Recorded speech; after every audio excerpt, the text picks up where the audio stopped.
सहना भवतु सहनौ भुनक्तु सह वीर्यं करवावहै तेजस्विनावधीतमस्तु मा विद्विषावहै। ॐ शान्ति शान्ति शान्ति। ॐ पूर्णमदः पूर्णमिदं पूर्णात् पूर्णमुदच्यते पूर्णस्य पूर्णमादाय पूर्णमेवावशिष्यते। ॐ शान्ति शान्ति शान्तिः। श्रुतिस्मृतिपुराणानाम् करुणालयं नमामि भगवत्पादं शङ्करं लोकशङ्करं शङ्करं शङ्कराचार्यं केशवं बादरायणं सूत्रभाष्यकृतौ वन्दे भगवन्तौ पुनः पुनः। गुरुरात्मेति मूर्तिभेदविभागिने व्योमवद्व्याप्तदेहाय दक्षिणामूर्तये नमः। अखण्डानन्दसम्बोधः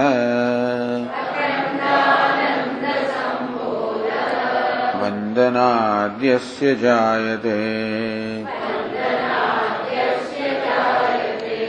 गोविन्दं तमहं वन्दे चिदानन्दतनुं गुरुम् अखण्डं सच्चिदानन्दम् अवाङ्मनसगोचरम् आत्मानमखिलाधारम्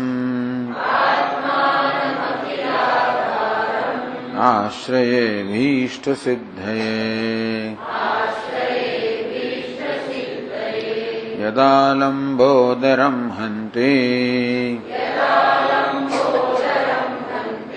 सतां प्रत्यूह सम्भवम्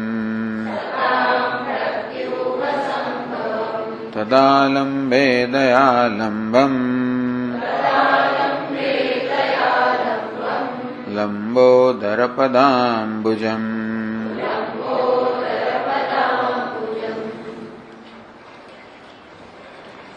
અધ્યાસ વિશેની ચર્ચા ચાલી રહી છે। 105મા પાના પર 461મા શ્લોકમાં કહ્યું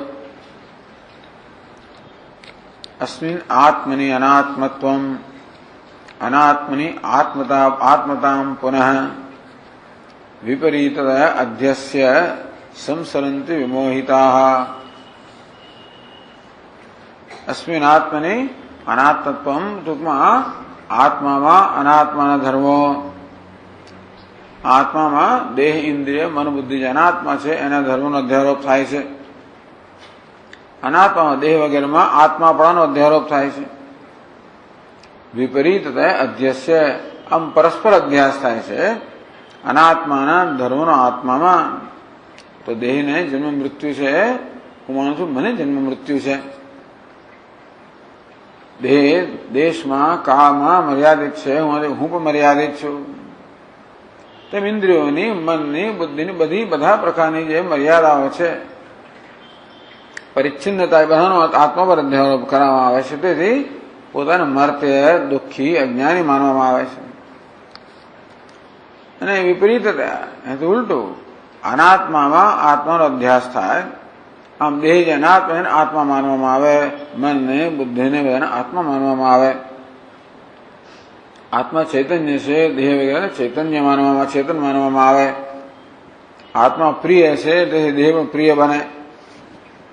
આ પ્રકારે સંસરંતિ વિમોહત, આ પ્રકારના મોહને કારણે મનુષ્યો, જીવો સંસરંતિ, બીજા સતત સંસારને પામે છે. સતત જન્મ મૃત્યુના ચક્રની અંદર એ લોકો ફસાયેલા જ રહે છે. કારણ કે એકવાર આપણા મનનો નિશ્ચય થયો કે હું મર્ત્ય છું, મૃત્યુને અધીન છું, અને એ મર્ત્યત્વને સ્વીકારી ન શકાય, એટલે પછી એમાંથી મુક્ત થવાનો પ્રયત્ન કરવામાં આવે. તો મૃત્યુમાંથી મુક્ત થવાનો સતત પ્રયત્ન, અજ્ઞાનમાંથી મુક્ત થવાનો સતત પ્રયત્ન, દુઃખમાંથી મુક્ત થવાનો સતત પ્રયત્ન. જે આનંદ સ્વરૂપ છે એ પોતાને દુઃખી માનીને દુઃખમાંથી મુક્ત થવા સતત પ્રયત્ન કરે છે. જે અમર છે પોતાને મર્ત્ય માનીને મૃત્યુ મુક્ત થવાનો સતત પ્રયત્ન કરે છે.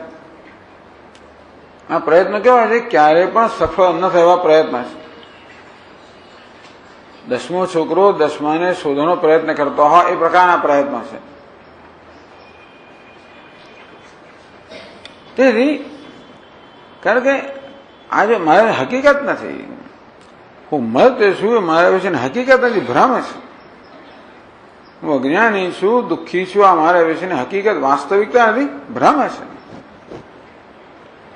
ભ્રમ તો અજ્ઞાનમાં જન્મેલો છે, એમ ભ્રમનું કારણ દૂર ન થાય તો ભ્રમ દૂર થવાનું નથી.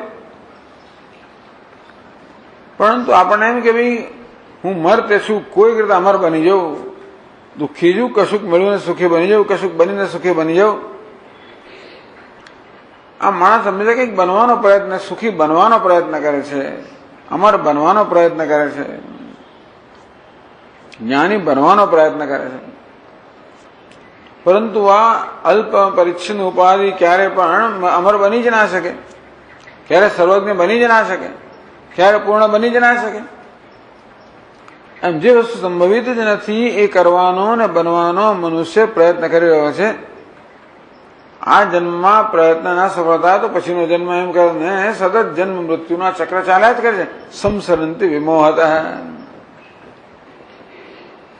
આ વેદાંત શાસ્ત્ર કહે છે કે આપણા જીવનમાં ભ્રમ સિવાય બીજું કોઈ કારણ છે નહીં. દેહ કારણ નથી, દેહ સંસારનું કારણ નથી, મન બુદ્ધિ કશી વસ્તુ સંસારનું કારણ નથી, દેહ મર્ત્ય કશી વસ્તુ સંસારનું કારણ નથી. હું દેહ છું એ સંસારનું કારણ છે. ભ્રાંત્યા મનુષ્યોહમ અહમ તેજોહમ તજ્ઞોહમ અજ્ઞોહમ અતીવ પાપી ભ્રષ્ટોસ્મિ શિષ્ટોસ્મિ સુખી ચ દુઃખી એવં વિમુખ્યાત્મની કલ્પયંતી. ભ્રાંતિને કારણે હું મનુષ્ય છું, બ્રાહ્મણ છું, ક્ષત્રિય છું, વૈશ્ય છું, જાણકાર છું, જાણકાર નથી, અત્ય પાપી છું, પુણ્યશાળી છું, પતિત છું, સંસ્કારી છું, અસંસ્કારી છું, સુખી છું, દુઃખી છું. આ પ્રકારે બધા ઉપાધિના ધર્મનો આત્મા પર અધ્યારોપ કરીને આવા અનેક પ્રકારના ભ્રમ મનુષ્ય સેવી રહ્યો છે.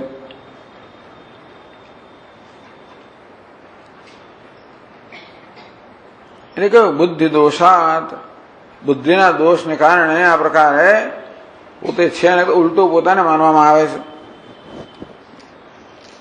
નસીબ જોગે ભ્રાંતિને કારણે જયારે અધ્યારોપ થાય ત્યારે એ અધ્યારોપના કોઈ પણ ગુણ દોષ અધિષ્ઠાને લાગતા નથી.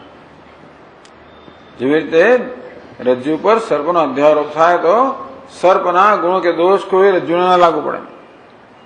સર્પના દોષ અથવા છિપોલી પર ચાંદીનો અધ્યારોપ થાય તો ચાંદીના ગુણ કશી વસ્તુ અધિષ્ઠાનને સ્પર્શ ના કરે. અંતે રીતે ભલે ઉપાધિના ધર્મનો આત્મા પર અધ્યારોપ થતો હોય પરંતુ આત્માને કોઈ ધર્મ લાગતા નથી. ભ્રાંતિને કારણે ભિખારીનો વેશ પહેરવાને કારણે અભિનેતા પોતાને ભિખારી માને, ભ્રાંતિ છે, પરંતુ ભિખારી પણ કોઈ તેને સ્પર્શતું નથી. જેવી રીતે ઝાંઝવાના જળથી રેતુને કણ પણ ભીનો ના થાય, જેવી રીતે આ સર્પનું કોઈ ઝેર ક્યારે પણ રજ્જુને લાગુ ના પડે. શું થયું? બહુ છે બધું અહીંયા.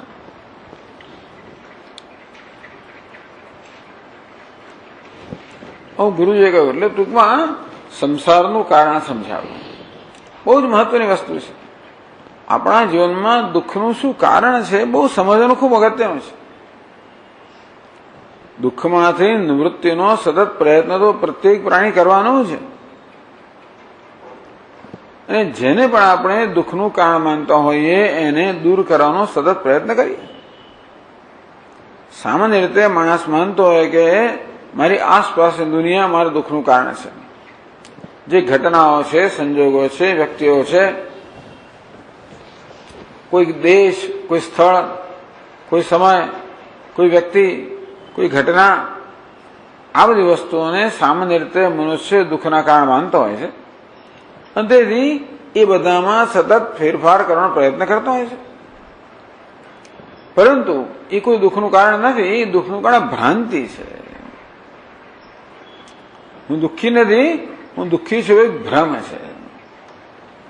આ વેદાંત શાસ્ત્રની બહુ અત્યંત આગવું પ્રદાન છે. બાકી બધા જેટલા સંપ્રદાય જે કે બધા લોકો આત્માને દુઃખી માનીને ચાલે છે. એટલે કેમ સુખી કરવો, અને કેમ સ્વર્ગમાં મોકલવો, કેમ આ કંઈક કરવું.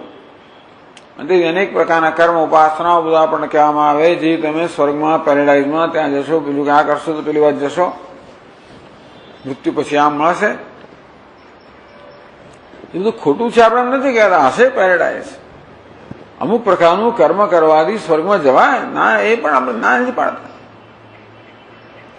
પરંતુ જ્યાં જાય ત્યાંથી પાછું આવવું પડે એવો નિયમ છે.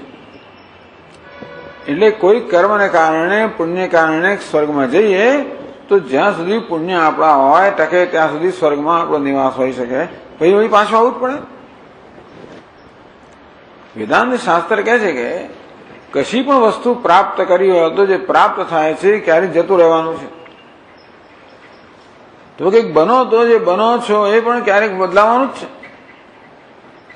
અને માટે આપણે હંમેશ માટે સુખી બની જઈએ, હંમેશ માટે મૃત્યુ મુક્ત થઈ જઈએ, આ બનવાનું જ નથી. અને છતાં હંમેશ માટે સુખીતાની ઈચ્છા તો બધાને છે જ. સુખ આવે ને ક્યારે પાછું ન જાય, દુઃખ જાય ને ક્યારે પાછું ના આવે, એ તો બધા ઈચ્છે જ. આ ઈચ્છા તો છે જ. એટલે કેમ પૂરી કરવી? વેદાંત કહે તું જે ઈચ્છી રહ્યો છે તે તું જ છે. ભ્રાંતિને કારણે તારા વિશે આ બધા ખોટા ખ્યાલ શીખી રહ્યો છે. એટલે આ એક બહુ જ મહત્વની વસ્તુ જીવનમાં કે બધા દુઃખનું, શોકનું કારણ આ ભ્રાંતિ છે. મારા વિશેના ખોટા ખ્યાલ છે, જે જ્ઞાન જન્મેલા છે, એ જ દુઃખનું કારણ છે. આ સમજવું, આમનું ઠસવું નથી. ઠસે તો થાય. જયારે જયારે દુઃખ થાય ત્યારે પોતાને યાદ દેવડાવવું, કેમ દુઃખ થયું, જો પેલા આમ કર્યું તો પેલા ના કર્યું એટલે આમ બન્યું. બરોબર છે. એ બધી વસ્તુઓ ક્યારે દુઃખ જન્માવે છે કે જયારે મારામાં ભ્રાંતિ હોય કે હું જીવ છું, મરતે છું. કહે ને કે ભાઈ કહા બેઠે આપ, પેલા મને દુઃખી કર્યો, મને લાત મારી, મારું અપમાન કર્યું. કોને लात वागी, कोनो अपमान थो, आप कहाँ बैठे थे? अरे हमको ट्रेन में ये बर्थ पे नहीं आप वहां नहीं बैठे थे, आप तो देह में बैठे थे. अपमान किसका हुआ? देह का अपमान हुआ, बुद्धि का अपमान हुआ, अहंकार का अपमान हुआ. अपने को आप देह मानते हैं तो आप सोचते हैं और तो ऐसा स्वीकार कर लेते हैं कि हमारा अपमान हुआ. क्या बैठेला छे? આમ ક્યાં બેઠેલા છે મહત્વની વસ્તુ છે. કઈ જગ્યા પર અહમ ભાવ છે. એટલે માત્ર અહમ ભાવ મુક્ત થવું એટલે આત્મા અનાત્મ વિવેક વેદાંત શાસ્ત્ર શીખવે છે. આ પ્રકારે આપણા જીવનનો અધ્યાસ છે, અધ્યારોપ છે. આ પ્રકારનો ભ્રમ લઈને જ આપણે જન્મેલા છીએ. આવું વેદાંત શાસ્ત્ર કહે છે. અધ્યારોપ શું વસ્તુ છે? અધ્યાસ કહો, અધ્યારોપ કહો, ભ્રમ કહો, ભ્રાંતિ કહો, શું વસ્તુ છે? અને એ રજ્જુ સર્પ, જેમ રજ્જુમાં સર્પનો અધ્યારોપ થયો, ભ્રાંતિ થઈ, તેવી રીતે એ પછી પ્રશ્ન કર્યો, શિષ્ય પ્રશ્નો કર્યા અધ્યાસ વિશે. પ્રત્યેગાત્મની અવિષયે અનાત્મ અધ્યાસ કથમ પ્રભો પૂરો દ્રષ્ટે વિષયે અધ્યસ્યંતિ વિષયાંતરમ તદૃષ્ટમ શુક્તિરજવાદવ. આપણો અનુભવ છે કે લોકો છિપોલીમાં ચાંદીનો અધ્યારોપ કરે, રજ્જુમાં સર્પનો અધ્યારોપ કરે. પૂરો દૃષ્ટે વિષય, તમે જે અધ્યારોપ કે અધ્યાસ કહો છો ક્યાં થતો છે? આગળ પૂરો દૃષ્ટે વિષય, આપણી સમક્ષ જે વિષય હોય, પદાર્થ હોય, એ આપણા જ્ઞાનનો કે સભાંતરનો વિષય બને, એના પર અધ્યારોપ થતો હોય છે. પ્રત્યેગાત્મની અવિષય, પ્રત્યેગાત્મનો વિષય છે જ નહીં, એ સામે નથી, એને કોઈ જોતું નથી, અનુભવનો વિષય નથી. આ અનાત્મ અધ્યાસ કથમ પ્રભુ, તો ભગવાન કેવી રીતે આત્મા જે આપણા ઇન્દ્રિય જ્ઞાનનો વિષય નથી. આપે જે બધા દૃષ્ટાંત આપ્યા, રજ્જુ સર્પ કહો, શુક્તિકા રજત કહો, એમાં તો આ રજ્જુ છે, શુક્તિકા છે, એ તો ઇન્દ્રિયના જ્ઞાનનો વિષય છે, એના પર અધ્યારોપ થતો હોય છે. આત્મા તો ઇન્દ્રિય જ્ઞાનનો વિષય નથી, અધ્યારોપ કેમ થાય? બીજું, આ રજ્જુ અને સર્પમાં સાદૃશ્ય કંઈક સરખાપણું છે. રજ્જુમાં વળાંક છે, લીસ્સાપણું છે, ચળકાટ છે, અને તેથી દોરડા પણ વળાંક છે, લીસ્સાપણું છે, અને સર્પમાં પણ. આમ દોરડું અને સાપમાં સાદૃશ્ય અર્થાત કેટલેક અંશે સમાનતા હોવાને કારણે અધ્યારોપ થાય. અથવા છિપોલીમાં જે પેલા રેતેના કણ બાજી ગયા છે, એના પર સૂર્યના કિરણ પડવાના કારણે ત્યાંથી જાણે ચળકાટ દેખાય છે. એ ચળકાટના કારણે છિપોલીમાં ચાંદીનો ભ્રમ થાય છે. ત્યાં પણ સમાનતા છે. પણ આત્મા અને અનાત્મા શું સમાનતા છે? તદ્દન વિરુદ્ધ છે. એક ચેતન છે, જળ છે, એક અનંત છે, અંતવાળો. ટૂંકમાં આત્મા અનાત્મા કોઈ પ્રકારની સમાનતા નથી. એક તો એ કે આત્મા ઇન્દ્રિયના જ્ઞાનનો વિષય નથી, એને એટલે રજ્જુ સર્પના દૃષ્ટાંતથી આત્મા પર અધ્યારોપ કેમ સમજાવાય? બીજું, રજ્જુને સર્પમાં તો સમાન સાદૃશ્ય છે, આત્મા અનાત્મા કોઈ સાદૃશ્ય પણ નથી. પરત્ર પુરુદુષ્ટસ્ય અવભાસ સ્મૃતિ લક્ષણ, તદુપરાંત સ્મૃતિ. પરત્ર પુરુદુષ્ટસ્ય પરત્ર અવભાસ, રજ્જુ પર સર્પનો અધ્યારોપ ક્યારે થાય? ક્યાંક આપણે સર્પને જોયેલો હોય, એના સંસ્કાર મનમાં હોય, આ દોરડું બરોબર દેખાતું ના હોય, આમ વાંક જો કંઈક દેખાય, થોડું લીસ્સાપણું દેખાય, દોરડું ના દેખાય, એને કારણે પેલા સર્પની જે સ્મૃતિ સંસ્કાર છે એ સર્પ એકદમ પાછો આપણે યાદ આવી જાય, અને તેથી એનો આપણે ભ્રમ થાય, અધ્યારોપ થાય. અધ્યારોપમાં ત્રણ વસ્તુ કહી. એક તો એ કે અધ્યારોપનો વિષય આપણે ઇન્દ્રિય જ્ઞાનનો વિષય હોય એવો આપણો અનુભવ છે. બીજું એ કે જેના પર અધ્યારોપ થાય છે એમાં સાદૃશ્ય સમાનતા હોય. ત્રીજી વસ્તુ એ કે જેનો અધ્યારોપ થાય એનો પહેલા અનુભવ થયેલો હોવો જોઈએ. કોઈ કરોડ સાપ જોયો જ ના હોય, ધારો કે સાપનો સંસ્કાર જ ના હોય, તો સાપનો અધ્યારોપ થવાનો નથી. ચાંદીનું કોઈને ભાન જ નથી કોઈ દિવસ, તો એને ચાંદીના ત્યાં અધ્યારોપ થવાનો, ભ્રમ થવાનો નથી. એટલે સ્મૃતિ પણ હોવી જોઈએ. ગુરુ દુષ્ટસ્ય સ્મૃતિ લક્ષણ અવભાસ પરત્ર અભાસ, પહેલા જોયેલું, જેમ કે ચાંદી, જેમ કે સર્પ, સ્મૃતિ લક્ષણ એના સંસ્કાર મનમાં છે. પરત્ર બીજે એ દોરડામાં અવભાસ, બીજાનું ભાસું, એમાં સંસ્કાર જે પૂર્વના અનુભવ ઉત્પન્ન થયેલા છે, આ બધી શરતો હોય તો અધ્યારોપ શક્ય બને. અધ્યાસ સકલમ સ્વામીન ભવેદાત્મની અગોચરે, આત્મા જે ઇન્દ્રિય ગોચર નથી, અનાત્મા સાથેની કોઈ સાદૃશ્ય નથી, અને ઇન્દ્રિય અનુભવનો વિષયનો પણ એને સંસ્કાર પણ નથી. તેથી આત્મા પર અધ્યારોપ થવા માટે આ ત્રણની એકેય પણ શરત તો લાગુ પડતી નથી. હે ભગવાન, કેવી રીતે આત્મા પર અનાત્મા અને એના ધર્મ અધ્યારોપ થાય છે? હવે ને આગળ આ જ પ્રશ્નો ત્યાં બ્રહ્મસૂત્રના અધ્યાસ ભાષ્યમાં કરવામાં આવ્યા, અને જે પ્રકારની ત્યાં વિચારધારા ચાલે છે એ જ પ્રકારનો અહીંયા ચર્ચા ચાલી રહી છે. નાનુભૂત કદાપી આત્મા. સંસ્કાર આપણને સ્મૃતિ ક્યારે હોય? અનુભવ થયો હોય ત્યારે. નાનુભૂત કદાપી આત્મા, પરંતુ આત્મા ક્યારે પણ ઇન્દ્રિયના કે મનના વિજ્ઞાનનો વિષય બન્યો જ નથી, અનુભવનો વિષય બન્યો નથી. અનનુભૂતસ્ય વસ્તુના, અને જે અનુભવેલી નથી એ વસ્તુના સાદૃશ્યમ કથમ સિદ્ધ્યતિ. જેનો અનુભવ જ કર્યો નથી, પોતાનો સાપ જોયો જ નથી, તો દોરડાને સાપમાં કોઈ સમાનતા આપણે હોય જ ના, આપણે જાણી ના શકીએ ને એ સાપનો અધ્યયન કેવો થાય? તો આત્મા જેનો અનુભવ કર્યો જ નથી. હવે તમે અનાત્મા પર આત્માનો અધ્યારોપ થાય, આત્મા પર અનાત્માનો, અનાત્મા પર આત્માનો. હવે અનાત્મા પર આત્માનો અધ્યારોપ ક્યારે થાય? જેવી રીતે દોરડા પર સર્પનો અધ્યારોપ ક્યારે થાય? સર્પનો ભૂતકાળમાં અનુભવ કર્યો હોય અને સંસ્કાર રહ્યા હોય, તેવી રીતે આત્માનો ભૂતકાળમાં અનુભવ કર્યો હોય અને સંસ્કાર રહી ગયા હોય, એવું કશું તમને અનાત્મામાં દેખાય ત્યારે ત્યાં આગળ અધ્યારોપ થાય. એટલે અનાત્માનો આત્મા પર અધ્યારોપ સંભવિત નથી, કે આત્માનો અનાત્મા પર અધ્યારોપ પણ સંભવિત નથી. વસ્તુને અનનુભૂતસ્ય વસ્તુને સાદૃશ્યમ કથમ સિદ્ધતિ.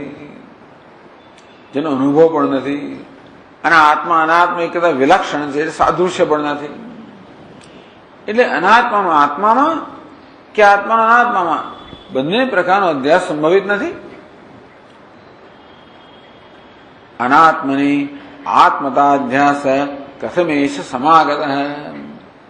તો બી અનાત્મામાં આત્માપણાનો અધ્યાસ કેવી રીતે આવી ગયો? જ્યાં આત્માનો પૂરો અનુભવ નથી, જ્યાં અનાત્મા સાથે સાદૃશ્ય નથી, ત્યાં અનાત્મામાં આત્મા પણ કેવી રીતે આવી ગયો? નિવૃત્તિ. આ પ્રશ્ન શું કામ પૂછે છે? છોડને ભાઈ તું હોય આવું શું કામ કરે? એટલા જ માટે કે આપણે કારણ જાણીએ તો કારણ દૂર કરી છે. અધ્યાસ નિવૃત્તિ કેમ થાય? અધ્યાસ મને નિવૃત્ત કરો તો અધ્યાસનું કારણ જાણીએ અને કારણ દૂર કરી ત્યારે અધ્યાસ દૂર થાય ને. નિવૃત્તિ કથમ એતસ્ય કેનો ઉપાય સિદ્ધ્યતિ. આવું જ અધ્યાસ છે આત્મામાં અનાત્માનો, એટલે અનાત્માના ધર્મનો, અનાત્મામાં આત્માનો અને આત્માના ધર્મનો અધ્યાસ જે છે એનું કારણ સમજે તો નિવૃત્તિ થાય. તો કેનો ઉપાય? ભગવાન આ પ્રકારના પરસ્પર અધ્યાસ નિવૃત્તિ કયા ઉપાયથી સિદ્ધ થાય? એક બીજો પ્રશ્ન પણ થયો. ઉપાધિયોગ ઉભયો સમ એવેશ જીવયો. આપ કહો છો કે ભાઈ આ અનાત્મ ઉપાધિ છે, દેહ ઇન્દ્રિય મન બુદ્ધિ રૂપી ઉપાધિ છે, એનો આત્મા પર અધ્યારોપ થાય. જેવી રીતે આ સ્ફટિક હોય આ વસ્ત્ર શું છે? ઉપાધિ છે. અત્યારે નજીક તેથી આ વસ્ત્રના જે રંગ વગેરે હોય એનો સ્ફટિક પર અધ્યારોપ થાય. તો અનાત્મા દેહ મન ઇન્દ્રિય રૂપી ઉપાધિ આત્માને અત્યારે નજીક છે માટે એને ધર્મનો અધ્યારોપ થાય. ચાલો, ઉપાધિ જે નજીક છે એનો અધ્યારોપ થવાને કારણે જો સંસાર હોય તો જીવને જેમાં ઉપાધિ વ્યક્તિ ઉપાધિ છે, ઈશ્વરને સમષ્ટિ ઉપાધિ છે. ઉપાધિ યોગ ઉભયો સમ એવેશ જીવયો. ઈશ જીવયો, ઈશ્વરને જીવ બંનેનો ઉપાધિ સાથે સંયુક્ત સમાન જ છે. જીવનો વ્યક્તિ ઉપાધિ સાથે, ઈશ્વરનો સમષ્ટિ ઉપાધિ સાથે. જીવસ્યેવ કથમ બંધા ન ઈશ્વરસ્યાસ્તિ તત્ કથમ. બેમાં જીવનું બંધન છે, ઈશ્વરને સમષ્ટિ ઉપાધિ હોય છે એને બંધન એવું કેમ? ઉપાધિ સાથે સંયુક્ત સરખો જ છે, તો એકને બંધન છે અને બીજાને એવું કેમ? એ તત્સર્વમ દયા દુષ્ટ્યા કરામલકવત સ્ફુટમ પ્રતિપાદે સર્વજ્ઞ શ્રી ગુરુ કરુણાનિધિ. હે શ્રી ગુરુ, હે કરુણાનિધિ. હું સામેનું માથાકૂટ કોણ કરે? કરુણાનિધિ કોણ આ બધી વસ્તુ છોડ ભાઈ, હું મને માથું નાખા. આ તો કરુણાનિધિ છો, અત્યંત ધૈર્યવાળા છો અને મને દુઃખ. કરુણાનિધિ એટલે કે કેવી રીતે આ શિષ્યને દુઃખથી મુક્ત કરવા, એવું વિચારો લઈને બેઠા છે ને. શું કામ એવું વિચાર? બસ કરુણાનિધિ છે. અરે બીજાને દુઃખ થતું એને ઘેર ગયો, આપણે શું? નહીં નહીં નહીં, એને કેમ દુઃખ મુક્ત કરવા? આપ તો કરુણાનિધિ છો, તેથી આ બધી વસ્તુ એવી રીતે પ્રતિપાદન કરો. કરામલ કવચસ્ફુટમ પ્રતિપાદન. આપણી હથેળીમાં આંબળાનું ફળ હોય, કેવું સ્પષ્ટ રીતે આપણે જોઈ શકીએ, જાણી શકીએ, તેવી રીતે એવી સ્પષ્ટતાનું સમજી એ પ્રકારે પ્રતિપાદન કરો, જેથી હું સ્પષ્ટતાથી સમજી શકું. આ રીતે શિષ્ય અધ્યાસ વિશેના આ બધા પ્રશ્નો કર્યા, ટેકનિકલ પ્રશ્નો કર્યા. શ્રી ગુરુ ઉત્તર આપે છે. તેની વાત બધી સાચી છે. ન સાવયવ એકસ્ય ન આત્મા વિષયિષ્યતે. આત્મા ન સાવયવ, આત્માના અવયવ નથી. ઇન્દ્રિય કઈ વસ્તુ ઇન્દ્રિય જ્ઞાન વિશે બની શકે? જે સાવયવ હોય. જેમ કે કોઈ પણ વસ્તુ, પેન હોય, પણ અવયવ એટલે શું છે? અનેક બધા પાર્ટ્સની, અનેક બધા અંશની બનેલી છે. તો જેનો આકાર હોય, એની વિશેષતા હોય. અને રંગ છે, રૂપ છે, કારણ કે જુદા જુદા અવયવોની બનેલી છે. પૃથ્વી, જળ, અગ્નિ, આ બધા અવયવો, બધા પંચમહાભૂત ભેગા થઈને થયેલા છે. પૃથ્વી પણ અનેક કણની બનેલી હોય. પાછી પ્લાસ્ટિક બનેલી હોય, પ્લાસ્ટિક પણ અનેક બધા અણુઓનું બનેલું હોય. તો જે વસ્તુ અવયવવાળી હોય એ હંમેશા દેશમાં મર્યાદિત હોય, કાળમાં મર્યાદિત હોય. એ મર્યાદિત વસ્તુ જે હોય એ જ ઇન્દ્રિયના જ્ઞાનનો વિષય બની શકે. આત્મા તો નિરવયવ છે. એ કશી વસ્તુ ભેગન બનાવેલો નથી. જે કશી વસ્તુનું સર્જન થયું હોય એ સાવયવ હોય. ઘડો જેમ કે માટીમાંથી સર્જાયો, તો માટીના કણોની વ્યવસ્થા બદલી નાખો તો ઘડો થયો. એ ઘડો અનેક બધા કણરૂપી અવયવોનો બનેલો છે, અને તેથી ઇન્દ્રિય જ્ઞાન વિષય બને, સર્જાયેલો છે. આત્મા કોઈ સર્જાયેલી વસ્તુ જ નથી. નિત્ય છે, નિરવયવ છે, નિરાકાર છે, નિર્વિકાર છે. એટલા માટે આત્મા ક્યારે પણ ઇન્દ્રિય જ્ઞાન વિષય બની શકે જ નહીં. અસ્ય અસ્મ પ્રત્યાર્થત્વાદ અપરોક્ષાત સર્વશ પ્રસિદ્ધિ. પણ હે શિષ્ય, કોઈ પદાર્થ ઇન્દ્રિય જ્ઞાનનો વિષય છે માટે અધ્યાસનો વિષય બને એવો નિયમ નથી. એ પદાર્થ આપણા અનુભવનો વિષય બનવો જોઈએ, એ નિયમ છે. ઇન્દ્રિયના જ્ઞાનનો વિષય બનવો જોઈએ એવો નિયમ નથી. પદાર્થ અનુભવનો વિષય બનવો જોઈએ.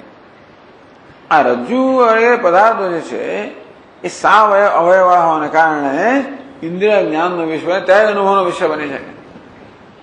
દોરડું હોય, એ દોરડાનો ટુકડો આપણે આંખથી જોઈએ તો જ આપણા અનુભવનો વિષય બને. એ સિવાય બધા પદાર્થો જડ છે, પોતાની જાતને અનુભવનો વિષય બનાવી શકે નહીં. તો જે પદાર્થો જડ હોય, દૃશ્ય હોય, સૃષ્ટ હોય, સાવયવ હોય, એ બધા ઇન્દ્રિય કે મનના જ્ઞાનનો વિષય બને. એટલે કે એમનો અનુભવ કરવા માટે ઇન્દ્રિય જરૂર પડે. પરંતુ આત્માનો અનુભવ કરવા માટે ઇન્દ્રિય જરૂર પડતી નથી. કેમ? અપરોક્ષાત સર્વદા અસ્ય અસ્મત પ્રત્યાર્થત્વાદ. આત્મા એટલે હું. પ્રત્યય એટલે કે આપણે જે અંદર જ્ઞાન થાય છે, હુંનો તો જ્ઞાન છે, આપણે ખ્યાલ છે જ. અસ્ય અસ્મત પ્રત્યાર્થત્વાદ. આત્મા તો અસ્મત એટલે કે હું પ્રત્યયનો, હું એ ખ્યાલનો વિષય છે. અપરોક્ષાત, અપરોક્ષ છે. ઇન્દ્રિય જ્ઞાનના વિષયનો શું પ્રત્યક્ષ કહેવાય. ઇન્દ્રિયની મર્યાદાની બહારના પદાર્થને પરોક્ષ કહેવાય. આત્મા તો અપરોક્ષ છે. એટલા માટે આત્માને ઇન્દ્રિયના જ્ઞાનનો વિષય બનવાની જરૂર નથી. આત્માનો અનુભવ કરવા માટે એને અડકવાની જરૂર નથી, એને જોવાની જરૂર નથી, એને સૂંઘવાની જરૂર નથી. હું છું એ કેવું છે? સ્વપ્રકાશિત છે, સ્વયં સિદ્ધ છે. આત્મા આ પ્રકારે હું એ ખ્યાલનો વિષય છે, અપરોક્ષ છે, મારું પોતાનું સ્વરૂપ છે, સ્વપ્રકાશ છે અને પ્રસિદ્ધિ આત્મસ્તિ એવા. તેથી આત્મા હંમેશા અનુભવ વિષય હોય જ છે.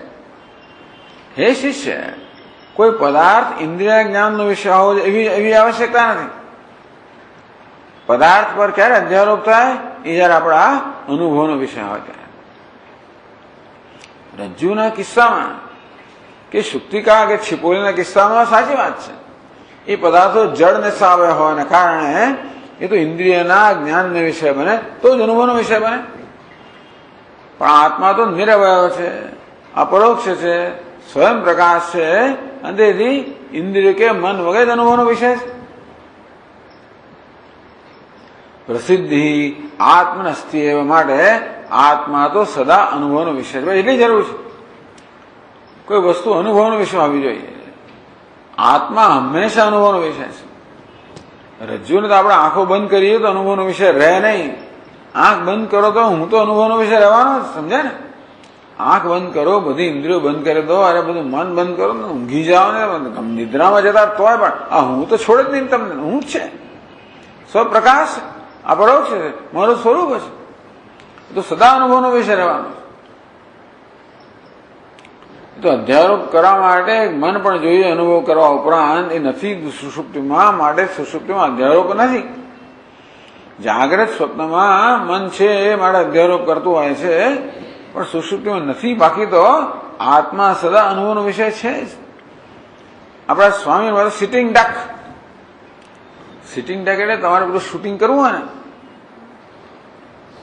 તમને લક્ષ્ય ટાર્ગેટ આપવામાં આવે, લક્ષ્ય આપવામાં આવે. ઉડતું પક્ષી એને વીંધો છે, કેવો વીંધો છે? તીર મારવું હોય, અર્જુન પેલા માછલી ફરતી હતી ને ઉપર, પછી નીચે જોવાનું, ઉપર. એ અઘરું છે. પણ જે પદાર્થ સ્થિર હોય, ડક એટલે કે પેલું બતક, એ ઉડતું હોય તો એને વીંધવું બહુ અઘરું છે. બેઠેલું હોય તો ફૂટ કરતો ગમે એને વિધિ શકે. Sitting duck. તેવી રીતે આત્મા પણ સિટિંગ ડક છે. સદા અનુભવનો વિષય હોવાને કારણે સદા અધ્યારોપનો ભ્રમનો વિષય બને છે. જે કોઈ દાડો કોઈ વિરોધ જ કરતો નથી. જે પ્રકારનો ખ્યાલ તમારો ઓઢાડતો ઓઢાડો, સદા અનુભવનો વિષય હોવાને કારણે એ સદા અનેક પ્રકારના ભ્રમનું કારણ, ભ્રમનો વિષય બને છે.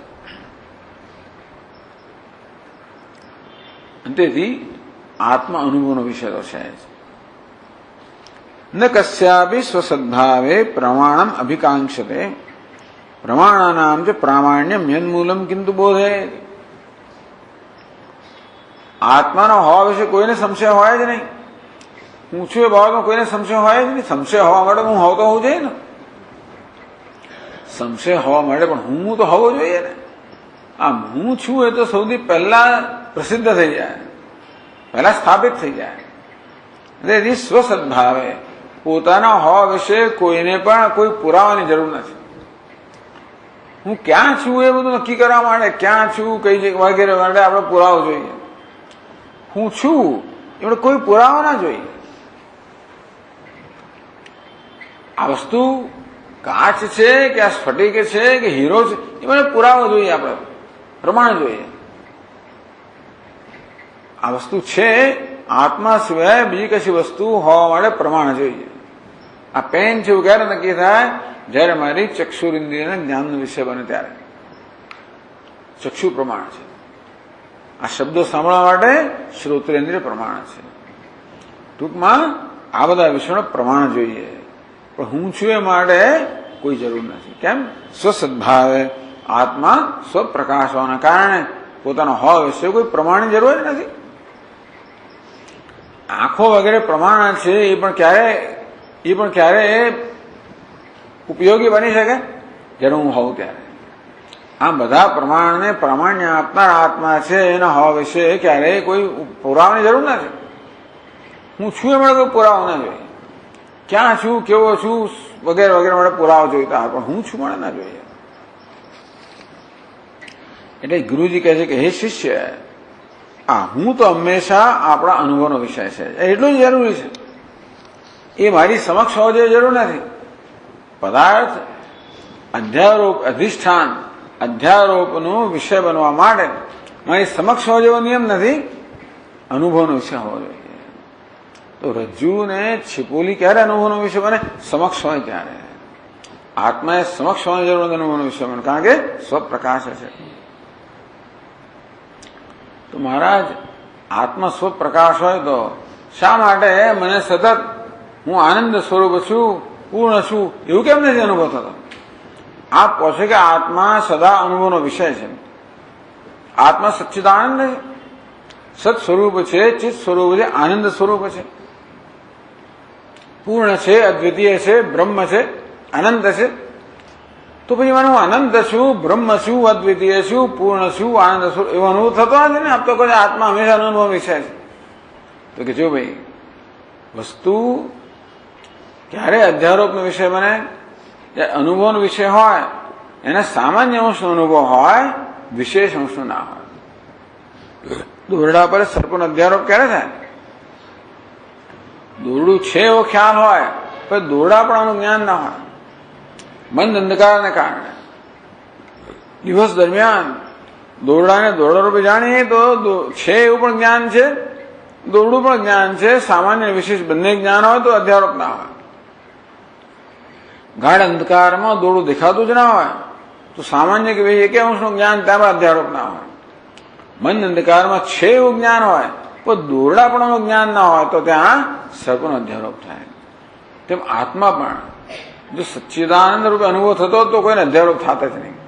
આત્માના હોવા પણ અનુભવ છે, સામાન્ય અંશનો અનુભવ છે, પણ હું બ્રહ્મ છું, અદ્વિતીય છે, વિશેષ અંશનો અનુભવ નથી. એટલા માટે ત્યાં અધ્યારોપ થાય છે. એવું કોણ કરે છે? અજ્ઞાનની આવરણ શક્તિ છે એ આત્માના વિશેષ અંશને ઢાંકી દે છે. જે મન અંધકાર હોય ને, મન અંધકાર છે એ દોરડાના સામાન્ય રૂપે ઢાંકતું નથી. એટલે કંઈક છે એ તો ખબર છે આપણને, પણ દોરડું છે એ વિશેષ અંશને ઢાંકી દીધો અને ત્યાં આગળ અધ્યારોપ થયો. તેવી રીતે અજ્ઞાનને કારણે આત્માનો વિશેષ અંશ ઢંકાઈ ગયો. સામાન્ય અંશ ક્યારે ના ઢંકાય? હું છું, ભાસું છું, સદા પ્રિય છું, અહમ અસ્મિ, સદા ભામી, કદાચિત નામ, એ સામાન્ય અંશ હંમેશા અનુભવ થતો હોય છે.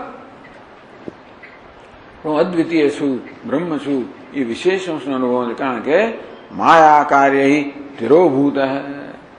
આ માયાનું કાર્ય, જે આવરણ જે છે એ આવરણને કારણે આ વિશેષ અંશે ઢંકાઈ ગયો છે.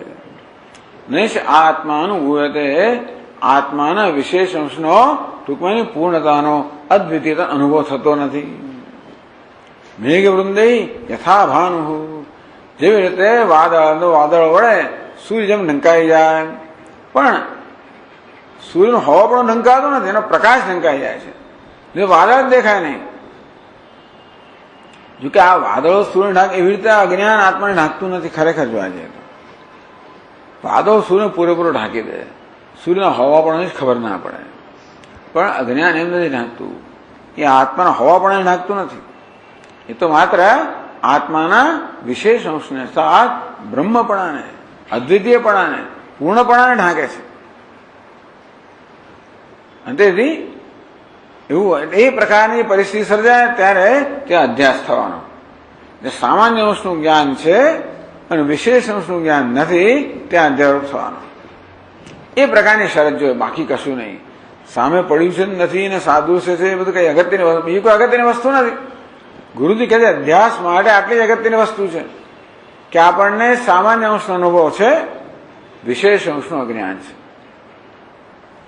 સામાન્ય અને વિશેષ બંધનું અજ્ઞાન હોય તો પણ અધ્યારોપ નથી. સામાન્ય વિશેષ બંધનું જ્ઞાન હોય તો પણ અધ્યારોપ નથી. સામાન્યનું જ્ઞાન છે, વિશેષનું અજ્ઞાન છે. એટલે જ કહે છે પુરસ્થે એવ વિષય વસ્તુની અધ્યસ્થિતામેથી નિયમોનો કૃતા સદ્ભિ. વિદ્વાન એમ નથી કહેતા કે અધ્યાસ માટે વસ્તુ સામે જ હોવી જોઈએ. શું હોવું જોઈએ? અનુભવનો વિષય હોવો જોઈએ. ભ્રાંત રેવાત્ર કારણ, ભ્રાંતિ અધ્યાસનું કે ભ્રાંતિ એટલે અધ્યાસ, પણ ભ્રાંતિ થવાનું કારણ આ મેં કહ્યું પ્રમાણે કે સામાન્ય અંશનો અનુભવ છે, વિશેષ અંશનો અનુભવ, એ જ કારણ છે જેના વિશે થાય ખરો. આત્મા અપરોક્ષ હોવાના કારણે સદા અનુભવનો વિષય છે, પણ આત્માનો વિશેષ અંશ છે, આવરણ ઢંકાઈ ગયો છે, અને તેથી આત્મા અધ્યારોપનો વિષય બને છે. એટલે આગળ જઈને આપણે કહે છે કે આ માયા કહો કે અવિદ્યા વગરની બે શક્તિ છે. આવરણ શક્તિ અને વિક્ષેપ શક્તિ. આવરણ તો વિક્ષેપ હોય. આવરણ શેનું છે? વિશેષ અંશનું આવરણ. અવિદ્યા પણ ક્યારેય સામાન્ય અંશે નાખતી નથી. આપણે એમ કે આ સર્પ છે, આ છે અંશ કોનો છે? રજ્જુનો છે. એ રજ્જુને આપણાને ઢંકાયું નથી. એટલે આ કયા પ્રકારની અવિદ્યા છે? જે સામાન્ય અંશે નાખતી નથી. બાકી ગાઢ અંધકાર હોય, એ અંધકાર કેવો છે? સામાન્ય ઢાંકી દે તો એ અધ્યાસનું કારણ ના બને. કેવો અંધકાર જોઈએ? મંદ અંધકાર જોઈએ, જ્યાં વિશેષ અંશ ઢંકાઈ ગયો છે. સામાન્ય અંશ બહુ વિલક્ષણ વસ્તુ છે. તેમાં આત્મા વિશે પણ આવું જ છે. હું છું એમાં કોઈને શંકા નથી. એ તો સદા અનુભવનો વિષય છે. મારો બ્રહ્મપણાનો અનુભવ નથી. એટલે જ આ બધા દ્રષ્ટાંતો, ટૂંકમાં આ બધા દ્રષ્ટાંતનું પ્રયોજન શું છે? માત્ર આપણો અનુભવ સમજાવવાનો. લોકો આમાં કકડાટ બહુ કરે. પેલું દ્રષ્ટાંત શેના માટે છે? આપણો અનુભવ સમજાવવા માટે. શું અનુભવ છે? મારો અનુભવ છે કે હું જીવ છું, હું મર્ત્ય છું, દુઃખી છું, અજ્ઞાની છું, અલ્પ છું. એ અનુભવ છે. એને માટે આ બધું કરવામાં આવે. એ અનુભવને સમજાવવા માટે આ બધા દ્રષ્ટાંત આપવામાં આવે. જેથી અક્કલ થાય, આપણે બુદ્ધિ ચાલો મને સમજ પડી કેમ આવો અનુભવ થાય છે. જેથી પછી આપણે શું કરવું, આગળ વધીએ. એટલે માણસ આગળ ના વધે. જ્યાં સુધી વસ્તુની સમજ ના પડે ત્યાં સુધી બુદ્ધિ આગળ વધતી નથી. તેથી આ બધા સરસ સરસ દ્રષ્ટાંતો આપવામાં આવ્યા. વેદાંત શાસ્ત્રના બધા બહુ એકદમ મૌલિક દ્રષ્ટાંતો છે.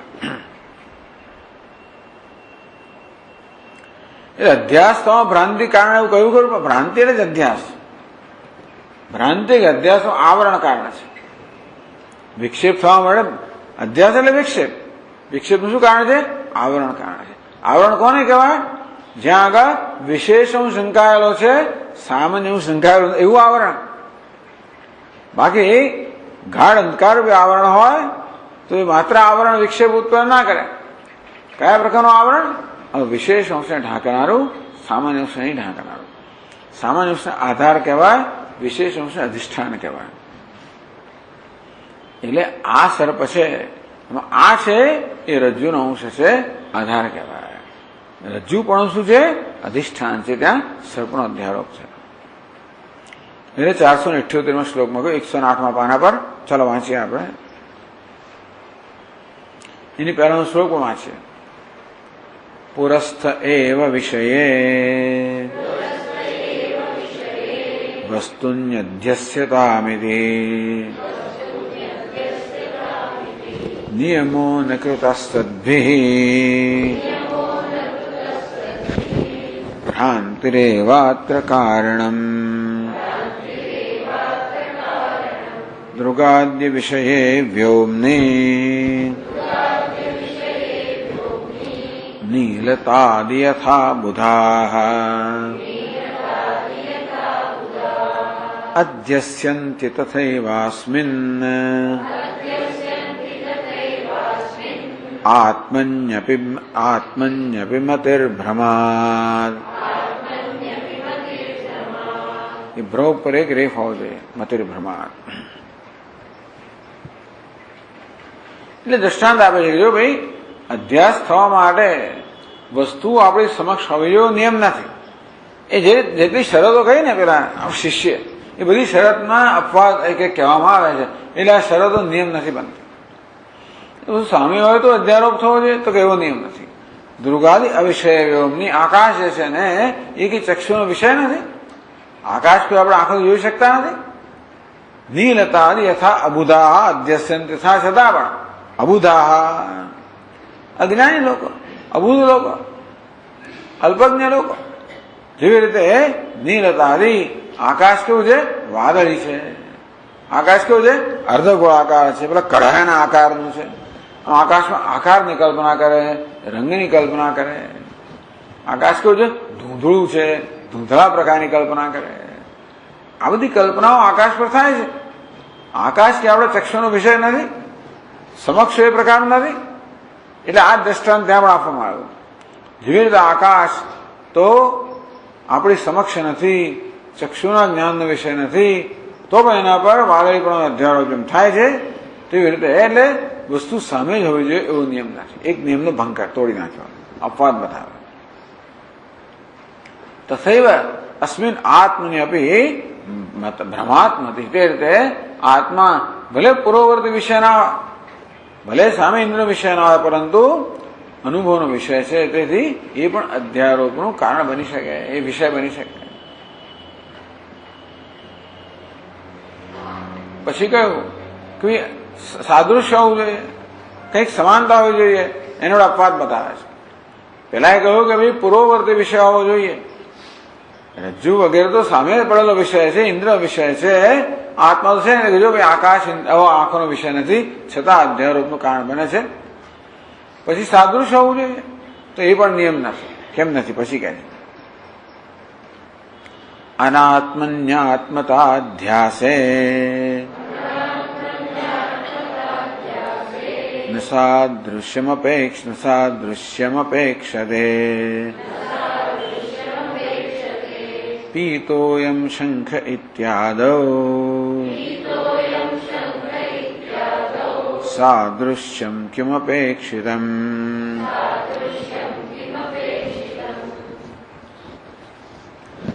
અનાત્મની આત્મદા અધ્યાસે સાદૃશ્યમ ના અપેક્ષતે. અનાત્મામાં એને કહ્યું ને ભાઈ, જો અનાત્મામાં આત્માનો અધ્યારોપ ક્યારે થાય?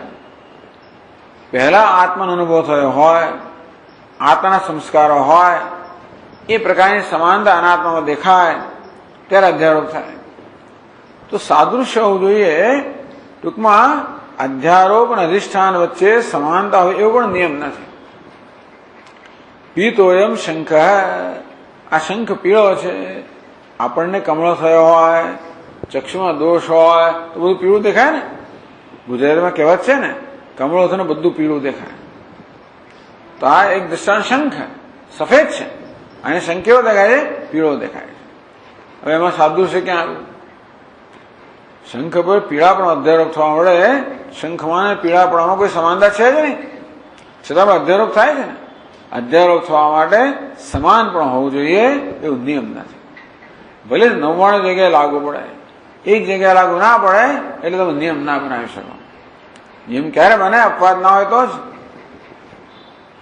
ભલે ભાઈ રજ્જુના કિસ્સામાં, છિપોલાના કિસ્સામાં સામે હોવાપણું છે, પણ એ આકાશમાં લાગુ પડતું નથી, મારે નિયમ નથી કે સામે હોવો જ જોઈએ. હા, રજ્જુના કિસ્સામાં, છિપોલાના કિસ્સામાં સાદૃશ્ય છે.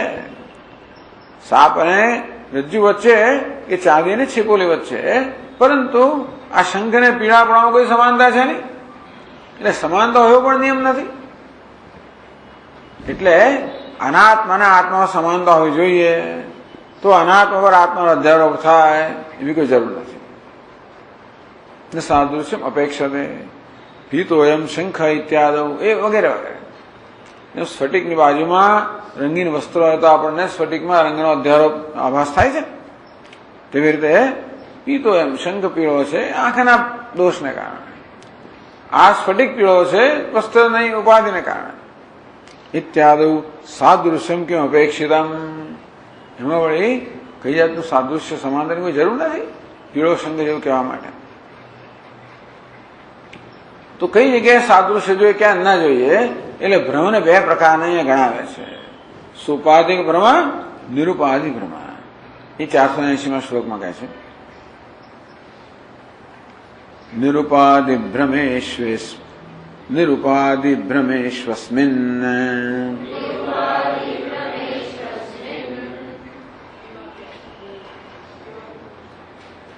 એવાપેક્ષા પ્રદૃશ્યતે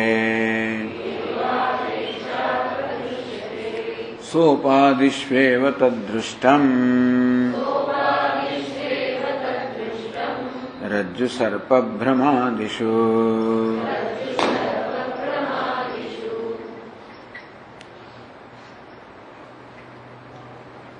ક્યાં તો ડબલ ન હોવો જોઈએ, તો નૈવા અપેક્ષા ન એવા અપેક્ષા પ્રદુષ્યતે, અથવા અહીંને બદલે એ હોવો જોઈએ નિરુપાધિ ભ્રમેશુ અસ્મિન એવ અપેક્ષા પ્રદુષ્યતે. હા, તો બરાબર છે. એટલે ઉપર બે નહીં પણ એક જ માત્રા હોવી જોઈએ. અસ્મિન એવ અપેક્ષા, તો ડબલ ન હોવો જોઈએ. નિરૂપાધિ ભ્રમેશ્વેવ નૈવ અપેક્ષા પ્રદુષ્યતે. બરાબર છે, એટલે ડબલ ન હોવો જોઈએ.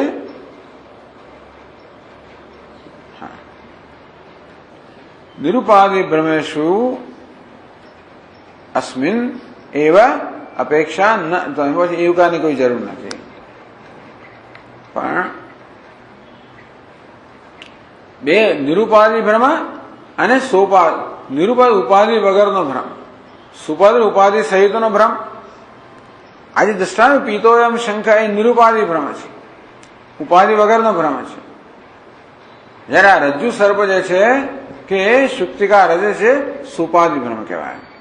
તો જ્યાં ઉપાધિ સહિતનો ભ્રમ હોય ત્યાં આગળ સાદૃશ્યની અપેક્ષા છે, ઉપાધિ વગરનો ભ્રમ હોય ત્યાં સાદૃશ્યની અપેક્ષા નથી.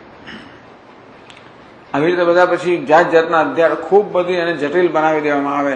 મૂળ વસ્તુ એ છે કે ભાઈ એકને બદલે બીજું દેખાય છે, પણ માણસ જાત જાતના ઉલટા સુલટા પ્રશ્નો, દ્રષ્ટાંત આપે અને દ્રષ્ટાંતના પ્રશ્નો કરે. દ્રષ્ટાંત નિયમ છે, દ્રષ્ટાંત સિદ્ધ કરવું પડે તમારે, એટલે પછી દ્રષ્ટાંતના પ્રશ્નો અને એના હવે ઝઘડા આવે છે, એના હવે ચર્ચા, અને મૂળ વસ્તુ બાજુમાં રહી જાય. દ્રષ્ટાંત માટે પ્રતિબિંબ દ્રષ્ટાંત છે કે અવચ્છેદ વાત છે ને આ વાત, એમાં બધું એટલું બધું ચાલે છે કે મૂળ વસ્તુ કહેવા માંગે છે એકને બદલે બીજું દેખાય છે. ક્યાંય દ્રષ્ટાંત ના હોય તોય શું થઈ ગયું?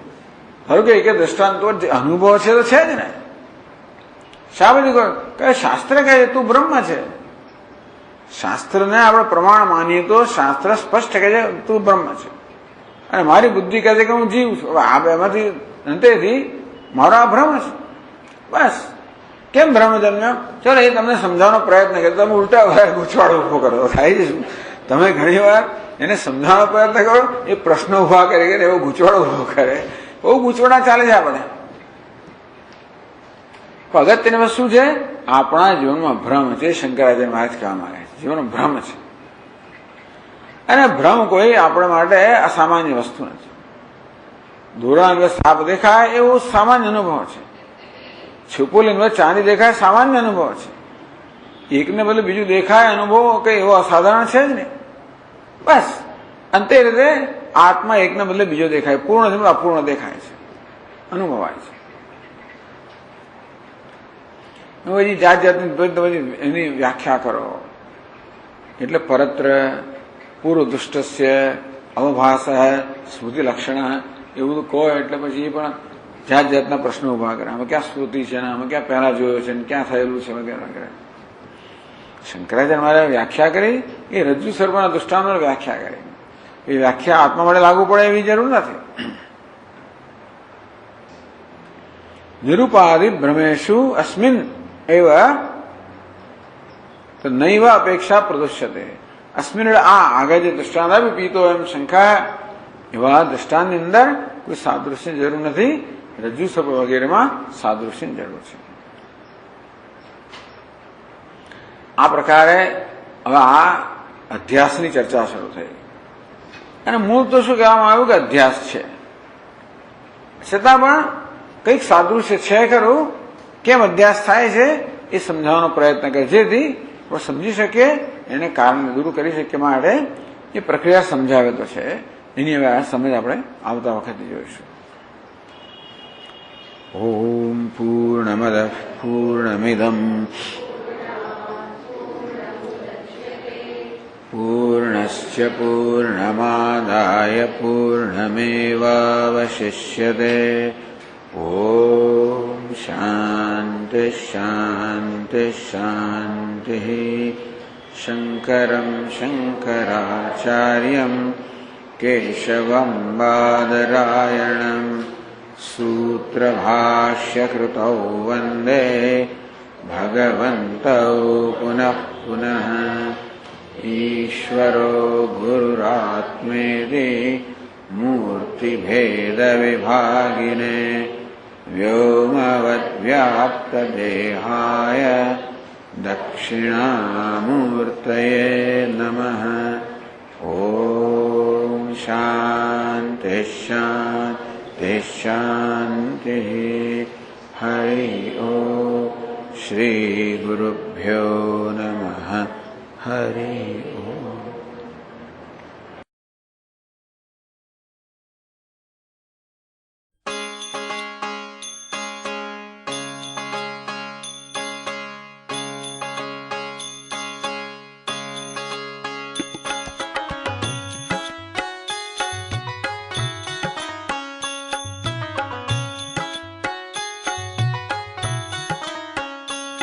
सीताराम कहो राधे श्याम कहो, सीताराम कहो राधे श्याम कहो, सीताराम कहो राधे श्याम कहो, सीताराम कहो राधे श्याम कहो। सीताराम बिना कोई प्यारा नहीं, राधे श्याम बिना कोई अपना नहीं। सीताराम बिना कोई प्यारा नहीं, राधे श्याम बिना कोई अपना नहीं। सीताराम कहो राधे श्याम कहो, सीताराम कहो राधे श्याम कहो, सीताराम कहो राधे श्याम कहो, सीताराम कहो राधे श्याम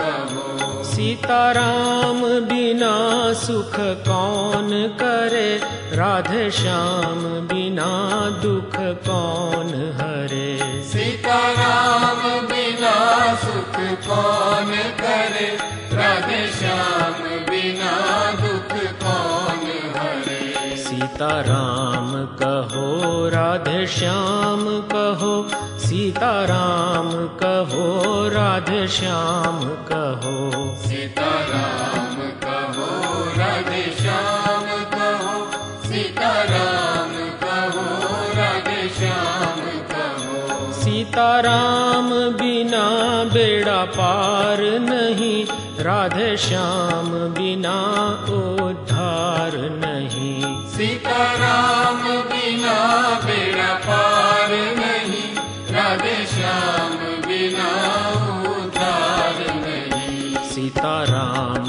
कहो राधे श्याम कहो, सीताराम कहो राधे श्याम कहो, सीताराम कहो राधे श्याम कहो, सीताराम कहो राधे श्याम कहो। सीताराम बिना कोई प्यारा नहीं, राधे श्याम बिना कोई अपना नहीं। सीताराम बिना कोई प्यारा नहीं, राधे श्याम बिना कोई अपना नहीं। सीताराम कहो राधे श्याम कहो, सीताराम कहो राधे श्याम कहो, सीताराम कहो राधे श्याम कहो, सीताराम कहो राधे श्याम कहो। सीताराम बिना सुख कौन करे, राधे श्याम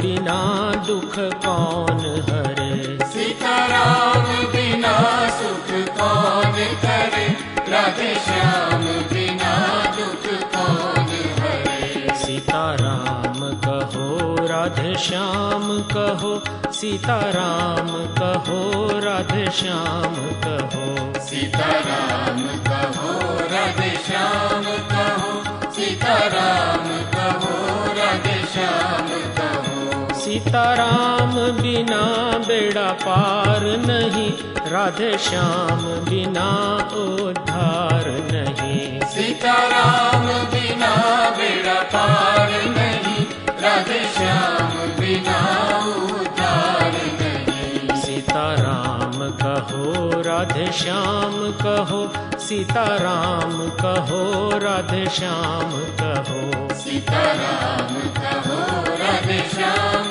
कहो, सीताराम कहो राधे श्याम कहो। सीताराम कहो राधे श्याम कहो, सीताराम कहो राधे श्याम कहो, सीताराम कहो राधे श्याम कहो, सीताराम कहो राधे श्याम कहो। सीताराम कहो राधे श्याम कहो, सीताराम कहो राधे श्याम